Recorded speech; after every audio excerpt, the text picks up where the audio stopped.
지난 주말 뉴욕 일원에 상당히 많은 양의 눈이 내렸습니다. 내리던 눈은 그쳤지만 기온이 급강하해 내일 아침은 체감 온도가 섭씨 영하 15도까지 내려가는 강추위가 예상되고 있습니다. 뉴저지 최대 한인타운 펠팍에서 기습적인 이민자 체포 작전이 펼쳐져 히스패닉계 주민 20명이 체포 연행된 것으로 알려졌습니다. 한인들과 한인 상권에도 불안감이 감돌고 있습니다. 미네소타주에서 반 IC 집회가 계속되고 있는 가운데 국방부가 군인 배치 가능성을 예고했습니다. 국토안보부 장관은 이번 사태를 지역 정치인들 탓으로 돌렸습니다. 내일로 취임 1주년이 되는 트럼프 대통령의 국정 운영을 실패로 평가한 응답자는 58%에 달했습니다. 10달 앞으로 다가온 중간선거에서 야당인 민주당이 5%포인트 우위를 점하고 있다는 여론조사 결과가 나왔습니다. 11살 아들이 게임기를 압수한 아빠에게 총을 쏴 숨지게 한 비극적인 사건이 발생했습니다. 아들은 순간적으로 화가 났다며 총을 쏘고 무슨 일이 벌어질지 생각해보지 않았다고 진술했습니다. 이상은 오늘의 주요 뉴스입니다. 시청자 여러분 안녕하십니까? KBN 뉴스입니다. 지난 주말 뉴욕 일원에 상당히 많은 양의 눈이 왔습니다. 어제 밤부터 내리던 눈은 그쳤지만 기온이 급강하하면서 한파주의보도 발령됐습니다. 내일 아침은 체감 온도가 섭씨 영하 15도까지 내려가는 강추위가 예상되고 있습니다. 지난 주말 뉴욕, 뉴저지, 커네티컷을 포함한 트라이스테이트 지역에 평균 2에서 5인치의 많은 양의 눈이 내렸습니다. 뉴욕주 레드옥 6인치, 커네티컷주 뉴페어필드는 5.9인치를 기록했고 뉴저지주 하드윅은 5인치로 뉴저지에서 가장 많은 적설량을 나타냈습니다. 뉴욕시는 대부분의 지역에 1에서 2인치의 눈이 내렸습니다. 스태튼 아일랜드의 힐스에 2인치로 가장 많은 눈이 내렸고 브루클린의 플랫부시에 1.6인치가 그 뒤를 이었습니다. 뉴저지 버겐 카운티 일부 지역엔 약 4인치의 적설량이 기록되기도 했으며 중부, 북부 뉴저지 지역 대부분은 2에서 5인치의 적설량을 기록했습니다. 눈은 그쳤지만 이번엔 매서운 한파가 찾아옵니다. 오늘 밤부터 기온이 내려가면서 내일 아침 뉴욕 지역 최저 기온은 화씨 17도, 섭씨 영하 8도가 예상됩니다. 강풍으로 인해 체감 온도는 화씨 2도, 섭씨 영하 16도까지 내려갑니다. 낮 최고 기온 화씨 24도, 섭씨 영하 4도에 그칠 것으로 보입니다. 이번 강추위는 수요일 오전까지 이어지며 수요일 낮부터 점차 예년 기온을 되찾을 것으로 예상됩니다. 이번 주 후반엔 기온이 다소 누그러지겠지만 주말엔 또다시 매서운 추위가 찾아옵니다. 기상청은 한파주의보를 발령하고 특히 외출 시 빙판길이 예상된다며 각별한 주의를 당부했습니다. 뉴저지 최대 한인타운 펠팍에서 기습적인 이민자 체포 작전이 펼쳐졌습니다. 대부분 히스패닉계 주민 1에서 20명이 체포 연행된 것으로 알려졌는데요. 한인들과 한인 상권에도 불안감이 감돌고 있습니다. 펠팍 주민들에 따르면 지난 16일 오전 8시부터 약 2시간 동안 펠팍 컬럼비아 애비뉴 및 해리엇 애비뉴와 만나는 브로드 애비뉴 인근 지역에 DEA와 IC 등 이민 당국 소속으로 보이는 요원들이 이민자 단속 작전을 펼쳐 다수의 이민자들을 체포한 것으로 알려졌습니다. 이 지역은 주로 거주하는 히스패닉계 주민들이 주요 단속 대상이 된 것으로 보입니다. 펠팍 타운 정부 관계자에 따르면 이날 단속 작전으로 히스패닉계 주민 10에서 20명이 체포된 것으로 추산됩니다. 현재까지 체포된 한인은 없는 것으로 알려졌으나 정확히 확인되진 않고 있다고 타운 관계자는 밝혔습니다. 펠팍 타운 측은 이날 이민 당국 요원들의 급습 작전은 사전 예고 없이 갑자기 이루어졌으며 타운 경찰과는 전혀 무관하다고 설명했습니다. 연방 이민 당국은 이번 펠팍 이민자 단속 작전에 대해 어떠한 입장도 내놓지 않고 있습니다. 히스패닉계 주민들이 SNS에 올린 동영상에 따르면 DA 또는 폴리스 등의 문구가 새겨진 조끼를 입은 요원들이 거리에서 히스패닉 이민자의 손을 묶고 체포했습니다. 영상엔 한 히스패닉계 주민이 연방 요원들에 의해 길바닥에 넘어뜨려져 손이 묶이는 장면이나 인도에 서 있던 주민이 요원들을 보고 인근 상점으로 급히 피신하는 장면도 있습니다. 펠팍에서 이민자 단속 작전에 한인 사회와 상권은 크게 우려하고 있습니다. 상당수 주민과 상인들은 단속 소식을 공유하며 불안해했고 펠팍 경찰서를 찾아 이민 단속 작전을 알리고 주민 보호를 요청한 한인도 있었던 것으로 알려졌습니다. 미네소타주에서 반 IC 집회가 계속되고 있는 가운데 국방부가 군인 배치 가능성을 예고했습니다. 트럼프 대통령의 반란법 적용 언급에 이어 나온 것인데요. 국토안보부 장관은 이번 사태를 지역 정치인들 탓으로 돌렸습니다. 워싱턴 포스트는 어제 익명의 정부 당국자를 인용해 국방부가 군인 1,500명에게 미네소타주 배치에 대비하란 지시를 내렸다고 보도했습니다. 명령을 받은 부대는 알래스카에 주둔해 추운 환경에서의 작전에 특화된 육군 제11 공수사단 소속 보병 2개의 대대입니다.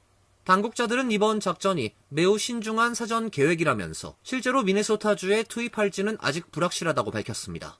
백악관은 성명에서 국방부가 대통령이 내릴 수도 있으며 하지 않을 수도 있는 모든 예정에 대비하는 게 일반적이란 원론적인 입장만 밝혔습니다. 앞서 트럼프 대통령은 반란법을 언급하며 미네소타주 시위를 압박한 바 있습니다. 한편 크리스티놈 국토안보부 장관은 CBS와의 인터뷰에서 미니애폴리스에서 진행 중인 연방 이민 단속 과정에서 제기된 강경 진압 논란과 관련해 폭력 시위대가 법 집행 작전을 방해한 탓이라고 주장했습니다.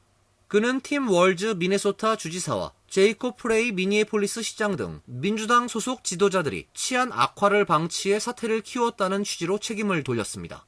반면 제이콥 프레이 미니애폴리스 시장은 연방 요원은 점령군이란 다소 과격한 표현을 쓰며 대응했습니다. 프레이 시장은 우리 도시를 침공한 이 점령군에도 불구하고 평화를 유지하기 위해 가능한 모든 조치를 취하고 있다고 말했습니다. 트럼프 대통령이 미국의 그린란드 병합 의사에 반하는 유럽 8개국을 상대로 내달 1일부터 10%, 오는 6월 1일부터 25%의 대미 관세를 부과하겠다고 밝혔습니다. 트럼프 대통령은 어제 SNS 트루소셜을 통해 덴마크, 노르웨이, 스웨덴, 프랑스, 독일, 영국, 네덜란드, 핀란드가 목적도 확실하지 않은 상태에서 그린란드로 향했다며 매우 위험한 게임을 벌이는 국가들은 감당할 수 없고 지속 불가능한 수준의 위험을 초래했다고 비판했습니다. 최근 미국이 덴마크 자치령인 그린란드를 손에 넣기 위해 군사행동 가능성까지 거론하자 그린란드에 병력을 파견했거나 파견 의사를 밝힌 유럽 국가들을 겨냥한 것입니다. 트럼프 대통령은 세계 평화와 안보를 지키기 위해 강력한 조치를 취해 이 잠재적 위험 상황이 의문의 여지 없이 신속히 종결되게 하는 것이 필수적이라면서 2026년 2월 1일부터 위에 언급된 모든 국가는 미국으로 수출하는 모든 상품에 10% 관세가 부과된다고 밝혔습니다. 이어 2026년 6월 1일엔 관세가 25%로 인상된다며 이 관세는 그린란드를 완전하고 총체적인 매입에 관한 합의가 이루어질 때까지 부과된다고 밝혔습니다. 한편 트럼프 대통령은 16일 트루소셜에 관세왕, 미스터 관세 문구가 적힌 자신의 사진을 올렸습니다. 흑백 사진엔 트럼프 대통령이 백악관 집무실로 추정되는 곳에서 책상 위에 두 주먹을 올리고 정면을 심각하게 응시하는 모습이 담겼습니다. 사진의 상단엔 미스터 관세란 문구가 적혀 있습니다. 또 다른 사진엔 관세왕이란 문구가 적혀져 있습니다. 11월 중간선거를 앞두고 정치권이 급등하는 전기요금에 긴장을 하고 있습니다. 정치권은 전기요금 안정을 위한 대책을 마련하고 있지만 구체적인 방안을 내놓지 못하고 있습니다. 월스트리트저널은 17일 가계 부담의 상징인 전기요금 고지서가 중간선거의 핵심 이슈로 부상하고 있다고 보도했습니다.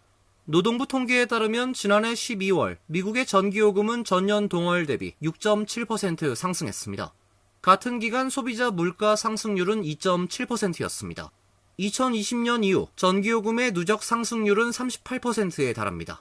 트럼프 행정부는 위기의식을 드러내고 있습니다. 최근 백악관에선 펜실베니아와 오하이오, 버지니아 주지사가 참석한 가운데 전력망 안정과 요금 억제를 논의하는 회의가 열렸습니다. 정부는 전력 수요가 많은 대형 기술업체가 데이터 센터 건설 시 자체적으로 전력을 공급하거나 신규 발전소 건설 비용을 부담해야 한다는 입장입니다. 대형 기술업체들의 전기 수요 급증으로 인한 전기요금 상승이 일반 가정으로 전가되는 상황을 차단하겠다는 것입니다. 다만 이 같은 해법이 11월 중간선거 전까지 전기요금 상승을 억제할 수 있을지는 확실치 않습니다. 대형 기술업체들의 전기 수요만이 전기요금 상승의 원인은 아니기 때문입니다. 전문가들은 전기요금 상승을 초래한 많은 요인이 수년 전부터 누적된 것이라고 보고 있습니다. 수년간 전력업체들이 설비 유지와 보수, 신규 발전소 건설에 충분한 자본을 투자하지 않았기 때문에 수요를 맞추지 못하고 있다는 것입니다. 10달 앞으로 다가온 중간선거에서 야당인 민주당이 5%포인트 우위를 점하고 있다는 여론조사 결과가 나왔습니다. 내일로 취임 1주년이 되는 트럼프 대통령의 국정운영 실패로 평가한 응답자는 58%에 달했습니다. CNN 여론조사에 따르면 민주당에 투표하겠다는 등록 유권자 비율은 46%로 공화당 41%보다 5%포인트 높았습니다. 선거에 적극 투표하겠다는 민주당 성향 등록 유권자는 81%로 공화당 성향 유권자 71%보다 10%포인트 많았습니다. 도널드 트럼프 대통령 1기인 2018년 비슷한 시기 실시된 여론조사에서도 민주당이 5%포인트가량 우위를 점했습니다. 당시 중간선거에서 민주당은 하원을 탈환했습니다. 2022년 조 바이든 당시 대통령 시절 공화당이 근소한 차이로 다수당을 차지했을 때 유권자들의 지지율은 양당에 고르게 분포됐습니다. 민주당 지도부에 대한 지지율은 낮은 것으로 나타났습니다. 의회 민주당 지도부에 대한 지지율은 28%에 불과해 공화당 지도부 35%보다 낮았습니다. 두 수치 모두 지난해 4월과 거의 변동이 없었습니다. 민주당과 민주당 성향 무소속 유권자들 대다수는 민주당 의원들이 트럼프 대통령에 맞서는데 너무 소극적이라고 봤습니다. 71%는 공화당 정책 저지에 있어 일반 당원들의 기대에 미치지 못했다고 평가했습니다. 민주당이 중간 선거에서 의회를 장악하면 국가가 더 나아질지에 무당층은 35%가 긍정 답변했습니다. 37%는 아무런 차이가 없을 것이라고 답했습니다. 공화당 지지자 84%는 국가가 나빠질 것이라고, 민주당 지지자 79%는 나아질 것이라고 응답했습니다. 공화당 성향 응답자 56%는 공화당 의원들이 트럼프 대통령을 지지하는데 적절한 수준이라고 봤습니다. 33%는 지지가 부족하다고 답했는데 지난해 2월 이후 9%포인트 상승한 수치입니다. 내일 취임 1년을 맞는 트럼프 대통령의 국정 운영을 실패로 평가한 응답자는 58%에 달했습니다. 무당층에서 트럼프 대통령의 직무 수행을 긍정적으로 평가한 유권자는 29%에 불과했습니다. 11살 아들이 개임기를 압수한 아빠에게 총을 쏘아 숨지게 한 비극적인 사건이 발생했습니다. 아들은 순간적으로 화가 났다며 총을 쏘고 무슨 일이 벌어질지 생각해보지 못했다고 진술했습니다. 뉴욕포스트에 따르면 펜실베니아주 던캐넌에 사는 11살 A군이 아버지를 총으로 살해한 혐의로 기소됐습니다. 보도에 따르면 지난 13일 새벽 경찰이 출동했을 당시 아버지는 머리에 총상을 입고 사망한 상태였습니다. A군은 아버지가 닌텐도 스위치 게임기를 압수해 금고에 넣어둔 것에 화가 났던 것으로 보입니다. 부모님이 잠든 사이 금고 열쇠를 찾아 금고를 열었고 거기서 게임기와 총기를 함께 꺼낸 것으로 전해졌습니다. 이후 비극적 사건이 벌어졌습니다. A군은 경찰에 순간적으로 화가 났다며 총을 쏘고 무슨 일이 벌어질지 생각해보지 않았다고 진술한 것으로 전해지고 있습니다. 어머니는 총소리에 놀라 잠에서 깼고 A군이 울면서 내가 아빠를 죽였다라고 말했다고 진술했습니다. A군은 이 부부가 지난 2018년 입양한 아이입니다. 미국 전국에서 포켓몬 카드 가게를 노린 범죄가 잇따라 발생하고 있는 가운데 지난주 뉴욕 맨해튼의 포켓몬 카드 가게가 무장 강도에게 습격을 당해 약 10만 달러 상당의 상품을 도난당했습니다. USA 투데이에 따르면 지난 14일 오후 6시 45분쯤 맨해튼 웨스트 13번가에 위치한 카드 가게의 포켓코트에 정체불명의 남성 3명이 들어와 총기로 직원과 손님들을 위협한 뒤 현금과 포켓몬 카드 등을 훔쳐 달아났습니다. 경찰은 이들이 장당 5,500달러, 3,500달러에 이르는 고가 카드를 포함해 카드 상품 여러 개와 현금을 챙겨갔다고 밝혔습니다. 전체 피해액은 약 10만 달러로 추정됩니다. 다행히 인명피해는 없었습니다. 공개된 당시 CCTV 영상을 보면 검은 후드와 마스크, 장갑을 착용한 남성들이 유리 진열장을 부수고 손님들에게 총을 겨누는 모습이 담겼습니다. 매장 측은 무장강도 3명이 40명 넘는 사람들을 가게에 가두어두고 상품을 훔쳐갔다고 설명했습니다. 당시 가게에는 고객들이 좋아하는 카드를 보관하는 케이스를 꾸미는 커뮤니티 공예 행사가 열리고 있었습니다. 포켓몬 관련 수집용 카드 가게를 노린 범죄는 최근 미국 곳곳에서 잇따르고 있습니다. 지난해 12월엔 캘리포니아 버뱅크의 한 카드 가게에서 희귀 포켓몬 카드와 스포츠 카드 10만 달러어치가 도난당했습니다. 최근엔 로스앤젤레스 서부 지역에서 한 고객이 매장을 나오던 중 강도를 당해 약 30만 달러 상당의 포켓몬 카드를 빼앗기는 사건도 발생했습니다. 이어서 간추린 소식입니다. 연방교육부는 16일 학자금 대출 상환 제도를 전면 재정비하는 과정에서 기존 방식의 강제 집행을 그대로 시행하는 것은 비효율적이라고 판단했다며 이에 따라 압류 조치를 무기한 보류한다고 밝혔습니다. 이번 결정으로 채무 불이행 상태에 놓인 약 530만 명의 차입자와 연체 위험에 처한 수백만 명은 당분간 급여의 최대 15%가 자동으로 압류되거나 세금 환급을 차압당할 위험에서 벗어나게 됐습니다. 교육부는 이 기간 동안 상환 옵션을 단순화하고 IDR을 포함한 새로운 제도를 마련하겠다고 설명했습니다. 연방학자금 대출은 약 9개월 이상 상환하지 않을 경우 채무 불이행 상태로 분류됩니다. 뉴저지 해켄셀 강을 연결하는 호털 노스 브릿지 선로 이전 작업으로 인해 오는 2월 15일부터 3월 14일까지 뉴욕과 뉴저지를 오가는 뉴저지 트랜짓과 암트랙 열차 운행 횟수가 평소보다 절반 규모로 축소됩니다. 해당 기간 평일 트랜짓 미드타운 직행 노선은 모두 호보큰 방면으로 5회 운행되고 노스이스트 노선의 평일 열차 운행은 133대에서 112대로 감축됩니다. 또 평일 노스 저지 코스트 노선은 109대에서 92대, 모리스 앤 엑세스 노선은 149대에서 141대 등 뉴욕을 오가는 대다수 노선에서 열차 운행이 축소됩니다. 암트랙 운행도 아셀라 열차는 평일 20회에서 18회, 노스이스트 리저널 열차는 44회에서 40회, 키스톤 열차는 24회에서 10회 등으로 축소됩니다. 정상 운행은 오는 3월 15일 재개됩니다. 뉴욕시 대형 병원 간호사 노조의 파업이 장기화되면서 이에 따른 피해가 확산되고 있습니다. 뉴욕주 간호사협회는 지난 12일 임금 인상, 인력 충원 및 처우 개선, 병원 내 간호사 안전 강화 등의 개선을 요구하며 전면 파업에 돌입한 이후 일주일 이상 파업을 이어가고 있습니다. 5개 대형 병원 소속의 간호사 노조원 15,000여 명이 파업에 동참한 상황입니다. 노조는 지난 15에서 16일 이틀에 걸쳐 병원 관계자들과 만나 협상 타결을 시도했으나 결국 합의에 도달하지 못한 채 또다시 결렬됐습니다. 노조는 병원 측에 수정된 제안을 제시했지만 병원 관계자들이 대안을 제시하지 않고 거부했다고 밝혔습니다. 양측 모두 현재로서는 추가 회담 계획은 없는 것으로 알려지고 있습니다. 대규모 통신장애가 발생했던 이동통신사 버라이즌이 고객들이 기대하는 서비스 기준에 미치지 못했다며 불편을 겪은 고객들에게 작은 위로 차원에서 $20 크레딧을 제공한다고 밝혔습니다.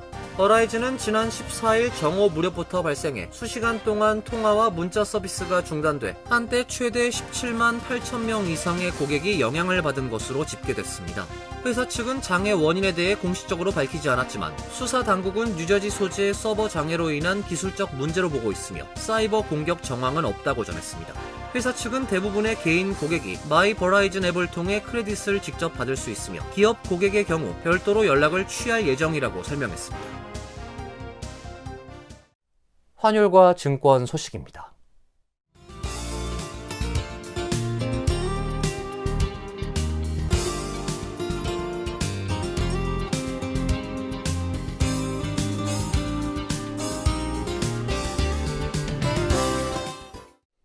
이어서 날씨입니다. 내일은 대체로 맑은 날씨가 예상됩니다. 낮 최고 기온 24도, 섭씨 영하 5도, 밤 최저 기온 15도, 섭씨 영하 9도로 예상됩니다. 수요일도 대체로 맑은 가운데 추운 날씨가 되겠습니다. 목요일은 약간 구름이 끼는 맑은 날씨가 예보되어 있습니다. 이상으로 KBN 뉴스를 마칩니다. KBN과 함께 즐거운 시간 되시길 바랍니다.